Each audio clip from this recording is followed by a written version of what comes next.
Australian bears are very different from Canadian bears. This is what a bear is meant to be in Australia. And here we have our Canadian bear, otherwise known as the Golden Bachelor, with his perfectly manscaped chest. Suspiciously smooth for a 61-year-old, and it did make me wonder, if the lawn's that well manicured, what about the rest of the garden? Maybe one of the ladies can confirm this before the finale. So how did we get a glimpse at Bear's bare assets?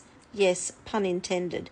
Well, it was the first solo date, a yacht trip with Pilates instructor and fan favourite Janet. The setting, the sun, sea and a shirt unbuttoned to the navel to allow him to cement his Silver Fox credentials. Janet, meanwhile, who's an amateur sailor, turned a fetching shade of seasick green. Now, Bear's pick-up lines really do need some serious help. He purred to her, "You pressed my button." And Janet was probably thinking, "Honey, I think you're meant to be pressing my button." Jeanette's compelling relationship backstory is that her marriage ended in 2005, which was probably about the time she started perimenopause, and we've all been there. And she said, "Something went wrong with me. I started questioning, was there more to life, and was feeling a little bit suffocated, and he let me go. It was a regret, and I wish he had fought for me, and I lost a good man." To end their date, they had a harbourside picnic, and I'll give him this, he did choke on the line when he had to say it, "Look what I prepared earlier." And Jeanette, being the good actress that she is, did her best to look like she believed him. And Janet was gushing to camera on how long it had been since someone had paid attention to her. Over wine, she showed him her tattoo on her arm, which was a homage to her now dead dog. She then coyly said, "And that was my first tattoo." Now, this was Bear's opening to flirt with her and ask her where her other hidden tats were. But oh no, this was the opportunity to bring his dead wife back into the narrative, saying how his youngest son got his mother's name on his arm once he turned 18. Her name was Audrey Rose, he told her. I'm sure Janet was thrilled by the way the conversation went, but kudos to her, she did stop her eyes from rolling.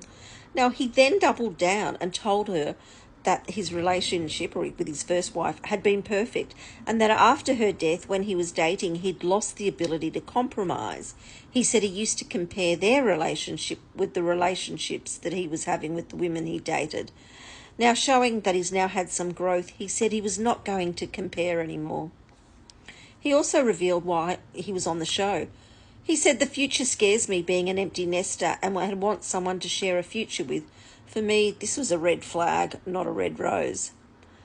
He also asked Jeanette the question that was the equivalent of stepping on a landmine. "Has divorce taught you anything about love?"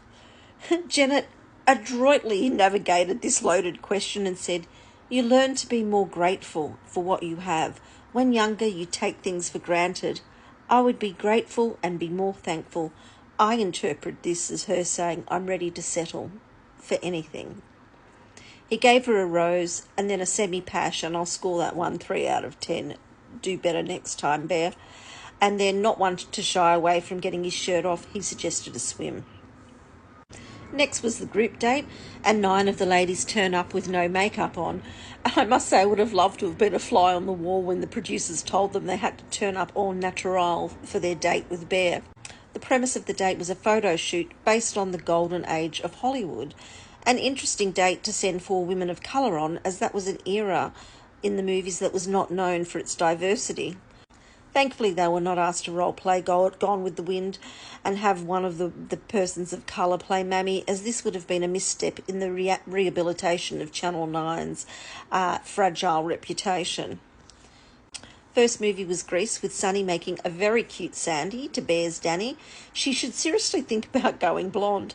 Best line of the episode was her flirting with him, saying, "Do you want innocent Sandy or wild Sandy?"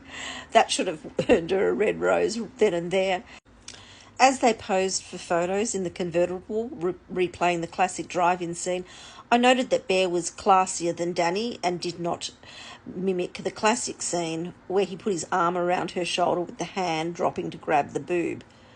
Next up was Dirty Dancing with Catherine and Nicolette. Catherine, who was embracing her villain era, put on her best "no one puts baby in the corner" moves, including the iconic crawl. But maybe they should have done Mean Girls, as Catherine does give off a Regina George as an adult vibe. Nicolette was very much in the background, both literally and figuratively, wearing a blonde wig that looked like it had been through more trauma than any of the ladies had ever had with their exes. Last in the photo shoot was Muriel's wedding, but that soon morphed into Runaway Bride. And I must say I was kicking myself that in yesterday's recap I'd already used my "Have Some Dignity" Muriel line.